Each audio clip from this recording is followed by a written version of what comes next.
বাস্তবে উজি-নিশার সম্পর্কে দূরত্ব? খবর রটাতে কী বললেন জোয়ার-ভাটা ধারাবাহিকের পরিচালক? জোয়ার-ভাটা ধারাবাহিকের গল্পের নতুন মোড়। গল্প আবার ঘুরেছে দুর্নীতিতে। নতুন ঝলক আসার পরে ছড়িয়েছে অভিনেত্রী আরাত্রিকার ধারাবাহিক ছাড়ার খবর।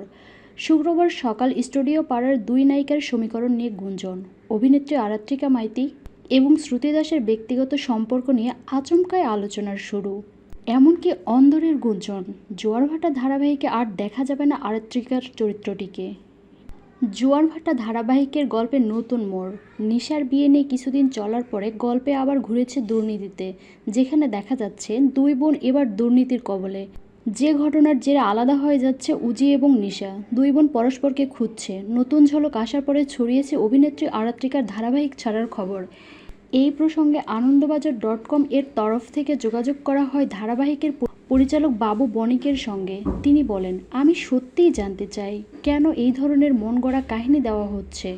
ধারাবাহিকের শুরুর দিন থেকে আমরা এই গল্প এমনভাবে সাজিয়েছি যেখানে দুই বোন এক আত্মা দুই প্রাণ। ফলে আরাত্রিকা ধারাবাহিকে না থাকার কোনো প্রশ্নই আসে না। আর বাস্তবে তো ওদের সম্পর্ক খুব ভালো।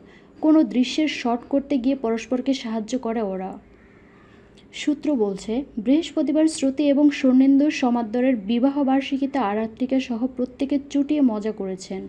আরাত্রিকার পরিবারের সঙ্গে শ্রুতির খুব ভালো সম্পর্ক তৈরি হয়েছে, একেবারে পারিবারিক সম্পর্ক যাকে বলে। বিশেষ দিনে তারা একসঙ্গে সময়ও কাটিয়েছেন। ফলে শ্রুতি এবং আরাত্রিকার দূরত্ব ধারাবাহিক ছাড়ার খবর ভ্রান্ত, এমনটাই দাবি করছেন ধারাবাহিকের পরিচালক।